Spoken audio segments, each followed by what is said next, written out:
ಒಂದು ವಿಡಿಯೋದಲ್ಲಿ ನಾನು ಮಾತಾಡೋಕೆ ಹೊರಟಿರುವಂತದ್ದು ಡಿವೋರ್ಸ್ ಅವರ ಅಪ್ಡೇಟ್ ಕೂಡ ಇದೆ, ಹಾಗೇನೆ ಕಿಚ್ಚ ಸುದೀಪ್ ಅವರ ಅಪ್ಡೇಟ್ ಕೂಡ ಇದೆ ಅಂತಾನೆ ಹೇಳ್ಬೋದು. ಟಾಕ್ಸಿಕ್ ಲೆವೆಲ್ ಅಲ್ಲಿ ಅಪ್ಡೇಟ್ ಕಿಚ್ಚ ಸುದೀಪ್ ಅವ್ರ ಬಗ್ಗೆ ಆಗ್ಲಿ, ಡಿವೋರ್ಸ್ ಬಗ್ಗೆ ಆಗ್ಲಿ, ಒಂದು ಟಾಕ್ಸಿಕ್ ಫ್ಯಾನ್ಸ್ ಏನಿದಾರಲ್ಲ, ಹೇಟ್ನ ಆಚೆ ಆಗ್ತಾ ಇದ್ದಾರೆ. ನಾನು ಟ್ವಿಟರ್ನ ನೋಡ್ತಾ ಇರ್ತೀನಿ, ಎಲ್ಲಿ ಸ್ಟಾರ್ಟ್ ಆಯ್ತಿದೆಲ್ಲ ಅಂತ ಹೇಳೋದಾದ್ರೆ ಈ ಟ್ವಿಟರ್ ಇಂದಾನೆ ಅಥವಾ ಈ ಫ್ಯಾನ್ಸ್ ಕ್ಲಬ್ ಇಂದಾನೆ, ಒಂದು ಟಾಕ್ಸಿಕ್ ಫ್ಯಾನ್ಸ್ ಕ್ಲಬ್ ಆಗಿರುವಂಥದ್ದು, ಅಲ್ಲಿಂದಾನೆ ಈ ಸ್ಟಾರ್ಟ್ ಆಗಿರುವಂಥ ವಿಷಯಗಳು. ಯಾಕೆಂದ್ರೆ ಒಬ್ರ ಬಗ್ಗೆ ಒಬ್ರು ಕೆಟ್ಟದಾಗ ಮಾತಾಡಿ ಅಲ್ಲಿ ಹೇಟ್ ಸ್ಟಾರ್ಟ್ ಆಗಿರುವಂಥದ್ದು. ಯಾವುದೇ ಕಾರಣಕ್ಕೂ ಕಿಚ್ಚ ಸುದೀಪ್ ಮಧ್ಯೆ ಆಗಲಿ, ಡಿವೋರ್ಸ್ ಮಧ್ಯೆ ಆಗಲಿ, ಯಾವುದೇ ಕಾರಣಕ್ಕೂ ಇದುವರೆಗೂ ಬೀರಕ್ಕೆ ಬಂದಿಲ್ಲ.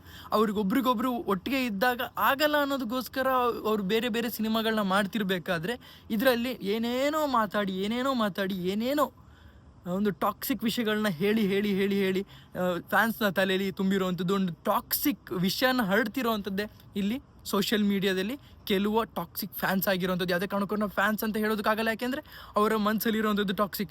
ಅದನ್ನು ನೋಡಿ ನಿಜವಾದ ಫ್ಯಾನ್ಸ್ ಏನಿದ್ದಾರೆ ಅವರಿಗೂ ಕೂಡ ಏನೇನೋ ಆಗಿ, ಓಕೆ ನಮಗೆ ಸುದೀಪ್ ಅಂದರೆ ನಮಗೆ ಹೇಟು ಅಲ್ವಾ, ಡಿ ಬಾಸ್ ಅಂದ್ರೇ ನಮಗೆ ಹೇಟ್ ಮಾಡಬೇಕು ಆ ಥರ ಅನ್ನೋದು ಅವ್ರ ತಲೆಯಲ್ಲಿ ಕೂತ್ಕೊಂಡ್ಬಿಟ್ಟಿದೆ. ಆದರೆ ಅವ್ರ ಮಧ್ಯೆ ಇರುವಂಥ ಪ್ರೀತಿ ಯಾರಿಗೂ ಎಕ್ಸ್ಪ್ಲೈನ್ ಮಾಡೋಕ್ಕಾಗದಿರೋವಂಥದ್ದು. ನೀವು ಈ ಹೇಟ್ನ ಎಷ್ಟು ಜನ ಒಪ್ಕೊತೀರಾ, ಹೇಟ್ ಮಾಡಬಾರ್ದು ಅಂತ ಎಷ್ಟು ಜನ ಒಪ್ಕೊತೀರಾ, ದಯವಿಟ್ಟು ಕಮೆಂಟ್ ಸೆಕ್ಷನಲ್ಲಿ ತಿಳಿಸಿ. ಯಾಕೆಂದರೆ ನನಗೆ ಅರ್ಥನೇ ಆಗ್ತಾ ಇಲ್ಲ, ಅವರಿಬ್ಬರು ಅಷ್ಟೊಂದು ಅನ್ಯೋನ್ಯವಾಗಿ ಇರಬೇಕಾದ್ರೆ ಯಾಕೆ ಈ ಥರ ಆಗ್ತಿದೆ ಅಂತ. ನಿಜ ಹೇಳಬೇಕು ಅಂದರೆ ಇಬ್ಬರಿಗೂ ಒಟ್ಟಿಗೆ ಆಗಲ್ಲ ನಿಜ, ಆದರೆ ಅವರಿಗೆ ಅಂತ ಒಂದು ಪ್ರಾಜೆಕ್ಟ್ ಅಂತ ಕೊಟ್ಟು ಅವರಿಬ್ಬರನ್ನು ಹಠಪಟ್ಟು ಕೂರಿಸಿದ್ರೆ ಆಗಲ್ಲ ಅನ್ನೋ ಮಾತೇ ಇಲ್ಲ. ಅವರಿಬ್ಬರಿಗೂ ಒಟ್ಟಿಗೆ ಒಂದು ಸಿನಿಮಾ ಮಾಡ್ಬೋದು. ಅವರು ಕೂಡ ಒಂದು ಜೋಡತೆ ಆಗಿರುವಂಥದ್ದು ನಮ್ಮ ಯಶ್ ಬಾಸ್ ಅವ್ರ ಜೊತೆಗೆ ಆಗಿರುವಂಥದ್ದು. ಆ್ಯಂಡ್ ನನಗೆ ಗೊತ್ತು ಈ ಥರ ಆಗ್ತಿರೋದು ಯಾಕೆ ಅಂತಂದರೆ, ಈ ಥರ ಆಗ್ತಿರೋದ್ರಿಂದ ಏನಾಗುತ್ತೆ ಅಂತಂದರೆ ನಮ್ಮ ಕನ್ನಡ ಇಂಡಸ್ಟ್ರಿ ತುಂಬಾ ಕೆಳಗಡೆ ಹೋಗುತ್ತೆ. ಈ ಥರ ಮಾಡೋವಂಥದ್ದು ತಪ್ಪಾಗುತ್ತೆ. ಯಾಕೆಂದರೆ ಪ್ರತಿಯೊಂದು ಕನ್ನಡ ಸಿನಿಮಾನ ನಾವು ಸಪೋರ್ಟ್ ಮಾಡಬೇಕು ಅಂತ ರೀಸೆಂಟಾಗಿ ಮಾತಾಡಿರೋವಂಥದ್ದು ಕಿಚ್ಚ ಸುದೀಪ್ ಅವರು ಆಗಿರೋವಂಥದ್ದು. ಆ್ಯಂಡ್ ಅವ್ರು ಎಲ್ಲ ಮಾತಾಡಬೇಕಾದ್ರೆ ಇತ್ತೀಚೆಗೆ ನಾನು ನೋಡ್ತಾ ಇದ್ದೀನಿ, ಒಂದು ಮಾತಾಡ್ಬೇಕಾದ್ರೆ ಅವ್ರು ಹೇಳೋವಂಥ ಒಂದು ಕನ್ಸರ್ನ್ ಇರುತ್ತೆ ಗುರು, ಕನ್ನಡ ಸಿನಿಮಾ ಇಂಡಸ್ಟ್ರಿ ಬಗ್ಗೆ, ಒಂದು ಆ್ಯಕ್ಟರ್ ಬಗ್ಗೆ ಕನ್ಸರ್ನ್ ಇರುತ್ತೆ.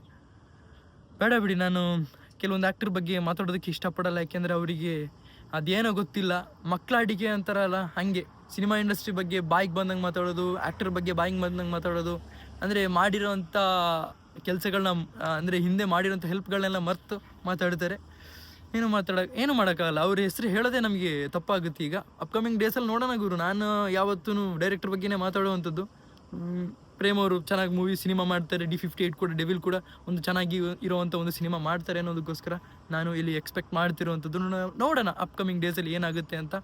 ನಿಮಗೇನನ್ಸುತ್ತೆ ದಯವಿಟ್ಟು ಕಮೆಂಟ್ ಸೆಕ್ಷನ್ ತಿಳಿಸಿ. ಯಾಕೆಂದರೆ ತುಂಬಾ ಬೇಜಾರಾಗುತ್ತೆ ಗುರು, ಈ ಥರ ಎಲ್ಲ ಒಂದು ಫ್ಯಾನ್ ವಾರ್ಸ್ ಎಲ್ಲ ಆಗ್ತಿರ್ಬೇಕಾದ್ರೆ ಇದೊಂದು ಫಸ್ಟ್ ನಿಲ್ಲಿಸಬೇಕಾಗಿರುವಂಥದ್ದು. ಕೆಲವೊಂದು ಟೈಮ್ ಅನಿಸುತ್ತೆ ಪಾಲಿಟಿಕ್ಸ್ಗಿಂತ ಓಕೆ, ಜಾತಿ ಧರ್ಮ ಅದು ಇದು ಮಾಡೋದಕ್ಕಿಂತ ಓಕೆ ಫ್ಯಾನ್ ವಾರ್ ಎಲ್ಲ ಮಾಡ್ಕೊಳ್ಳಿ ಅಂತ. ಆದರೆ ಅದು ತುಂಬ ಪರ್ಸನಲ್ ಆಗಿ ತೊಗೊಂಡಾಗ ಪ್ರಾಬ್ಲಮ್ ಆಗುವಂಥದ್ದು. ನನಗೆ ಹೇಳಕ್ಕಿದ್ದಿಷ್ಟು, ನಿಮಗೆ ಅನಿಸುತ್ತೆ ದಯವಿಟ್ಟು ಕಮೆಂಟ್ ಸೆಕ್ಷನ್ ತಿಳಿಸಿ ಅಂತ ಹೇಳ್ತಾ ಇವತ್ತು ನೋಡಿ ಇಷ್ಟು. ನಿಮ್ಮ ಲೈಕ್ ಮಾಡಿ, ಶೇರ್ ಮಾಡಿ, ಚಾನಲ್ ಸಬ್ಸ್ಕ್ರೈಬ್ ಮಾಡಿ. Keep watching, love you all, piece.